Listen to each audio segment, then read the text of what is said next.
Big breaking news చూస్తున్నాం. BRS కు ఎన్నికల కమిషన్ షాక్ ఇచ్చింది. ఒక్కసారిగా ఎన్నికల కమిషన్ బీఆర్ఎస్ ఆస్తుల చిట్టాను బయటపెట్టింది. దాదాపు 1618 కోట్లు బీఆర్ఎస్ ఖాతాలో తెలుస్తుంది. ఈ నేపథ్యంలో గత అసెంబ్లీ ఎన్నికల్లో బీఆర్ఎస్ ముఖ్యంగా 200 కోట్ల రూపాయలు కేవలం అసెంబ్లీ ఎన్నికలకు ఖర్చు పెట్టినట్టు తెలుస్తుంది.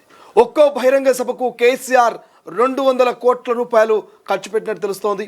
సో ఓవరాల్గా మరి ఈ స్థాయిలో అంటే ఒక్కొక్క బహిరంగ సభకు 30 కోట్లు, పూర్తి స్థాయి మరి అసెంబ్లీ ఎన్నికలకు 200 కోట్లు, ఇక పూర్తి స్థాయి బీఆర్ఎస్ ఆ ఆస్తుల లెక్క మొత్తం తీస్తే దాదాపు 1618 కోట్ల రూపాయలన్నట్టు తెలుస్తోంది.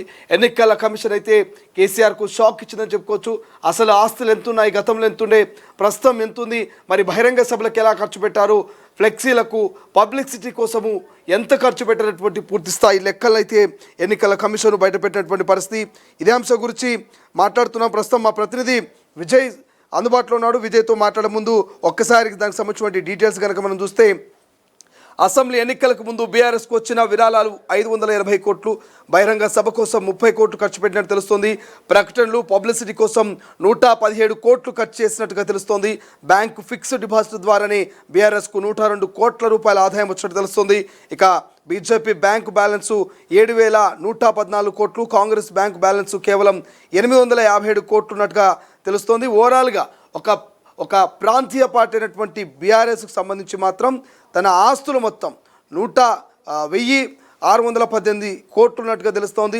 సో ఓవరాల్గా మనం చెప్పుకోవాలంటే ఒక ప్రాంతీయ పార్టీకి అంటే నేషనల్ పార్టీ అయినటువంటి కాంగ్రెస్ పార్టీ బ్యాంకు బ్యాలెన్స్ కంటే ఇక బీఆర్ఎస్ పార్టీ బ్యాంకు బ్యాలెన్స్ అంటే ఆస్తుల విలువ 1618 కోట్లు ఉన్నట్టుగా తెలుస్తోంది. రైట్, ఇదే అంశం మీద మా ప్రతినిధి విజయ్తో మాట్లాడదాం, మరింత సమాచారం తెలుసుకునేటువంటి ప్రయత్నం చేద్దాం. విజయ్, ఎన్నికల కమిషన్ పార్టీలకు సంబంధించినటువంటి ఆస్తుల వివరాలని బయటపెట్టినట్టు తెలుస్తుంది. అందులో బీఆర్ఎస్ వైపే కొంత ఎక్కువ మొత్తంలో ప్రచారం జరుగుతుంది. కాంగ్రెస్ కంటే ఆస్తుల నేపథ్యం ఎక్కువగా ఉన్నట్టు తెలుస్తోంది. గతంలో సైతం అసెంబ్లీ ఎన్నికల్లో దాదాపుగా 200 కోట్ల రూపాయలు ఎన్నికలు ఖర్చు పెట్టినట్టు తెలుస్తోంది. సో ఎట్లా చూడొచ్చు, మీ దగ్గర ఉన్నటువంటి డీటెయిల్స్ ఏంటి? శ్రీశైలం, బీఆర్ఎస్ పార్టీ జాతీయ స్థాయిలో మరోసారి కూడా చర్చనీయాంశంగా మారిందనే చెప్పాలి. 2024 మార్చి 31 నాటికి ఆ పార్టీ ఆస్తులు ఏకంగా 1618 కోట్లు కావడమే ఇందుకు ప్రధాన కారణం. అయితే కేంద్ర ఎన్నికల కమిషన్ కు ఆ పార్టీ అధికారికంగా ఆడిట్ పూర్తి చేసి వివరాలను కూడా అందించింది. అయితే వాటిని కేంద్ర ఎన్నికల సంఘం మంగళవారం ప్రకటించింది. దీని ప్రకారం ఆ పార్టీ వద్ద బ్యాంకు బ్యాలెన్స్ 1110 కోట్లు ఉంది. 2023-24 ఆర్థిక సంవత్సరంలో విరాళాల ద్వారా సుమారుగా 580.52 కోట్ల రాగా బ్యాంకుల్లో ఫిక్స్డ్ డిపాజిట్ల ద్వారా మరొక 101 కోట్ల 76 కోట్లు కూడా వచ్చాయి. అయితే మొత్తంగా 688.5 కోట్లు రాగా అందులో 254 కోట్లు ఖర్చు చేశారు. మార్చి 31 నాటికి అంటే ఈ యొక్క 31 నాటికి పార్టీ వద్ద డబ్బులు అంటే బ్యాంకు ఖాతాల్లో అలాగే చేతుల్లో ఉన్నటువంటివి 680 కోట్ల రూపాయలు పైబడి ఉన్నాయి.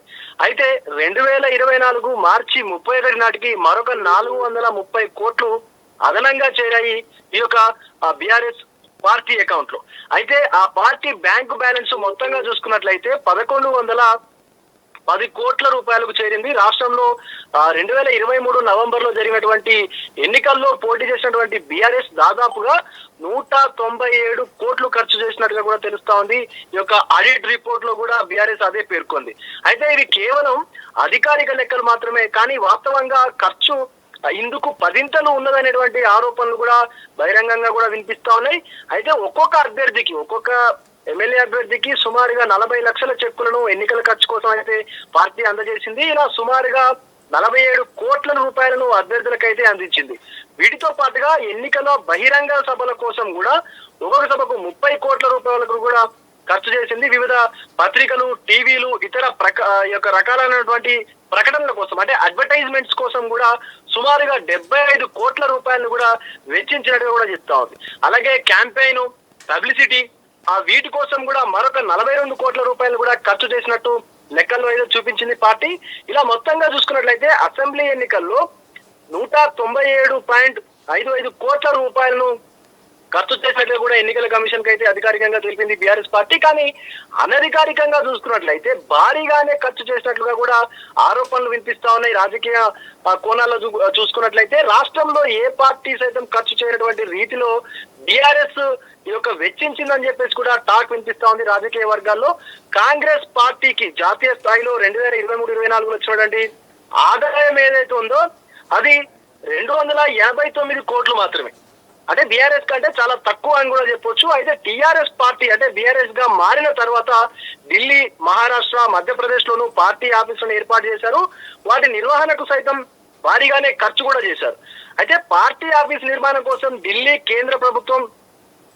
కేంద్ర ప్రభుత్వం ఆ భూమిని కూడా కేటాయించగా అక్కడ భూమికి ఆ రేటు చెల్లించి కార్యాలయాన్ని కూడా నిర్మించారు. అయితే ల్యాండ్ కోసం సుమారుగా 1.78 కోట్లని వెచ్చించినట్టుగా కూడా తెలుస్తా ఉంది. ఇంకోటి భవన నిర్మాణానికి 13.73 కోట్ల రూపాయలు కూడా ఖర్చు చేశారు. మహారాష్ట్రలోని పూణే ఆఫీస్ కు కూడా 14.38 కోట్లు, అలాగే నాగ్పూర్ ఆఫీస్ కు 8.60 కోట్లను కూడా వెచ్చించారు. అయితే మధ్యప్రదేశ్ పార్టీ నిర్వహణకు 25 లక్షలు, ఢిల్లీ పార్టీ ఆఫీస్ అద్దెకు అంటే సొంత భవన నిర్మాణానికి ముందు ఏదైతే అద్దెకు తీసుకున్నటువంటి భవనం ఏదైతే ఉందో దానికి 1.47 కోట్ల రూపాయలు కూడా ఖర్చు చేశారు. ఇక కోకాపేటలో 11 ఎకరాల విలువైనటువంటి భూమి కేవలం 7.07 కోట్లకే దక్కించుకున్నారు. ఇలా జిల్లా పార్టీ కార్యాలయాల నిర్మాణానికి కూడా సుమారుగా 17.10 కోట్లు వీటికి అంటే ఈ భూమికి కూడా వెచ్చించారు. వీటికి సుమారుగా 1.2 కోట్లను కూడా చెల్లించారు. అయితే ఫర్నిచర్ కోసం కూడా సుమారుగా 26.25 లక్షల రూపాయలు, కంప్యూటర్లు, ఇతర సామాగ్రి కోసం 33.86 లక్షలు, ఇంకా వాహనాలు పార్టీకి సంబంధించినటువంటి క్యాంపెయినింగ్ వాహనాలు కానీ అంటే ప్రచార రథాలు కానీ వీటి కోసం చూసుకున్నట్లయితే సుమారుగా 3.42 కోట్లు, ఏసీల కోసం అయితే 82.73 లక్షలను కూడా వెచ్చించారు. అలాగే పార్టీ సభ్యుల ప్రమాద బీమా కోసం అంటే బీఆర్ఎస్ పార్టీ ఎవరైతే కార్యకర్తలు వాళ్ళ యొక్క పార్టీ సభ్యత్వాన్ని నమోదు చేసుకుంటారో ఆ సభ్యత్వ నమోదు అనంతరం వాళ్ళకు ప్రమాద బీమాను కూడా బీఆర్ఎస్ పార్టీ అయితే చేసిందనే చెప్పాలి. ఆ ప్రమాద బీమాను చెల్లింపు కోసం కూడా సుమారుగా 25.53 కోట్ల రూపాయలు అయితే చెల్లించడం కూడా మనకు ఈ అఫిడవిట్ లో అయితే తెలిపినటువంటి ఆడిట్ లో అయితే తెలిపినటువంటి పరిస్థితి అయితే ఉంది. శ్రీశైలం మొత్తంగా చూసుకున్నట్లయితే దేశంలోనే అత్యంత ధనిక పార్టీగా బీఆర్ఎస్ అవతరించిందని కూడా చెప్పుకున్నటువంటి పరిస్థితి కనిపిస్తా ఉంది. Srisailam. Thank you Vijay, thank you for update. ఇది ఓవరాల్గా కేంద్ర ఎన్నికల కమిషన్ ఏదైతే బీఆర్ఎస్ సంబంధించినటువంటి ఆస్తుల చిట్టాను బయటపడి తెలుస్తుంది. ఒక్కసారి మనం కనుక దీని గురించి ఎక్స్ప్లెనేషన్ చేసుకున్నట్టయితే సో అసలు ఓవరాల్గా నేషనల్ పార్టీ, రూరల్ పార్టీ విషయానికి వస్తే జాతీయ పార్టీ, అదేవిధంగా మరి ప్రాంతీయ పార్టీల విషయానికి వస్తే కనుక సో జాతీయ పార్టీ విషయంలో మనం కనుక ఒక్కసారి లెక్కేసుకుంటే సో జాతీయ పార్టీ,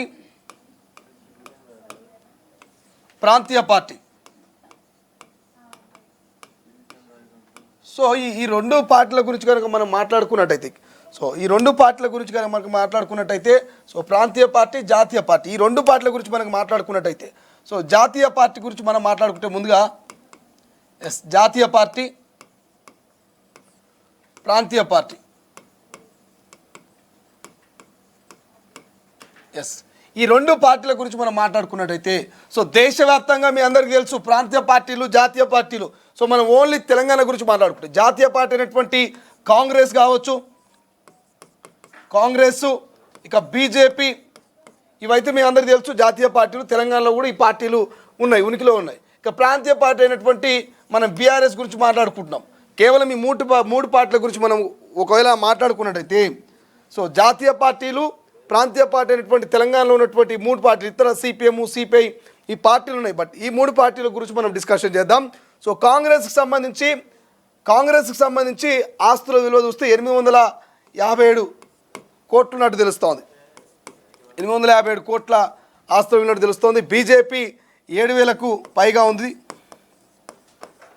ఇక ఈ రెండు కూడా జాతీయ పార్టీలు మీకు తెలుసు. కానీ బీఆర్ఎస్కి సంబంధించి 1685 కోట్లు ఉన్నట్టు తెలుస్తోంది. 1685 కోట్లు ఉన్నట్టుగా తెలుస్తుంది. అంటే కేంద్ర ఎన్నికల సంఘం ఈసీ బయటపెట్టినటువంటి ఎన్నికల కమిషన్ బయటపెట్టినటువంటి లెక్కల ప్రకారం మనం చూస్తూ ఉన్నాం 1618 కోట్లు బీఆర్ఎస్ సంబంధించినటువంటి ఆస్తులు ఉన్నట్టు తెలుస్తోంది. దాదాపు అసెంబ్లీ ఎన్నికల్లో 197 అంటే ఓవరాల్గా 200 కోట్ల రూపాయలని మరి బీఆర్ఎస్ ఖర్చు పెట్టినట్టుగా తెలుస్తోంది. సో దాదాపుగా అసెంబ్లీ ఎన్నికల ముందు బీఆర్ఎస్కు 580 కోట్ల రూపాయలు కేవలం విరాళంగా వచ్చినాయట. ఏమొచ్చినాయి? విరాళంగా 580 కోట్ల రూపాయలు విరాళంగా బీఆర్ఎస్కి వచ్చినాయట. సో ఇక ప్రకటనలు పబ్లిసిటీకి సంబంధించి 117 కోట్లు కేవలం ప్రకటన పేరిట పబ్లిసిటీ పేరిట బీఆర్ఎస్ ఖర్చు పెట్టిందట. ఇక ఫిక్స్డ్ డిపాజిట్ ద్వారా బీఆర్ఎస్కు 102 కోట్లు వచ్చినాయట. 102 కోట్లు ఓన్లీ ఫిక్స్డ్ డిపాజిట్లే. ఫిక్స్డ్ డిపాజిట్ కింద 102 కోట్లు వచ్చినాయట. ఇట్లా చెప్పుకుంటూ పోతే BJP bank balance 7,000.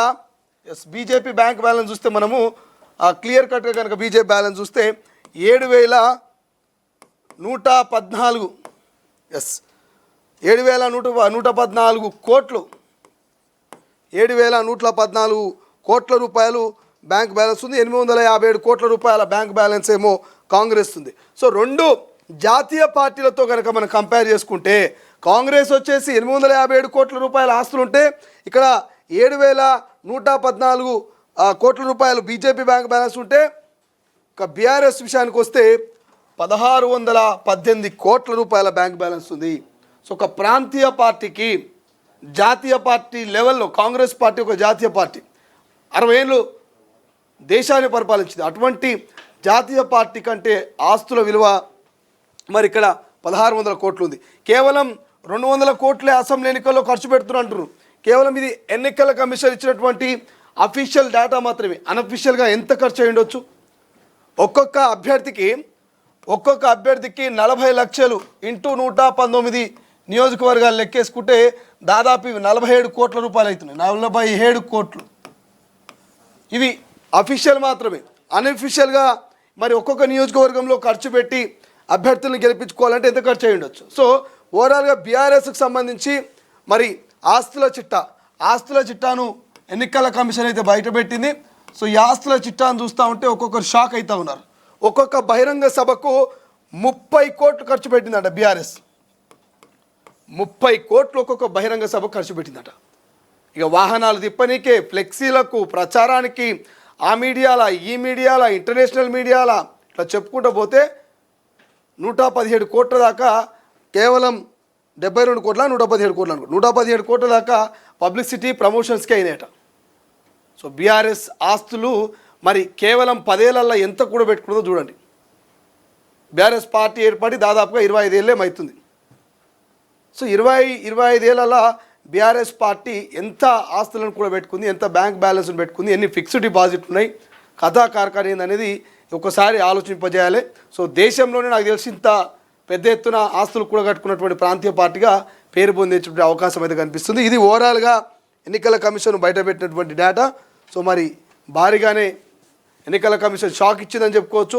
So BJP, Congress, బీఆర్ఎస్ల బ్యాంక్ బ్యాలెన్స్ అయితే మరి ఎన్నికల కమిషన్ అయితే బయటపెట్టింది. అసెంబ్లీ ఎన్నికల ముందు బీఆర్ఎస్కి వచ్చినటువంటి ఫిక్స్డ్ డిపాజిట్ కావచ్చు, బహిరంగ సభ కోసం ఖర్చు పెట్టిన పైసలు కావచ్చు, ప్రకటనలు పబ్లిసిటీ కోసం 117 కోట్ల రూపాయల ఖర్చు వివరాలు కావచ్చు, ఇట్లా అన్ని అంశాలని కూడా కేంద్ర ఎన్నికల సంఘం అయితే బయటపెట్టినటువంటి పరిస్థితి ప్రస్తుతం మనకు కనిపిస్తోంది. ప్రపంచంలో ఏ మూల ఏ క్షణం ఏం జరుగుతుందో వేగంగా తెలుసుకోవడానికి తొలి వెలుగు వాట్సాప్ ఛానల్ని ఫాలో చేయండి.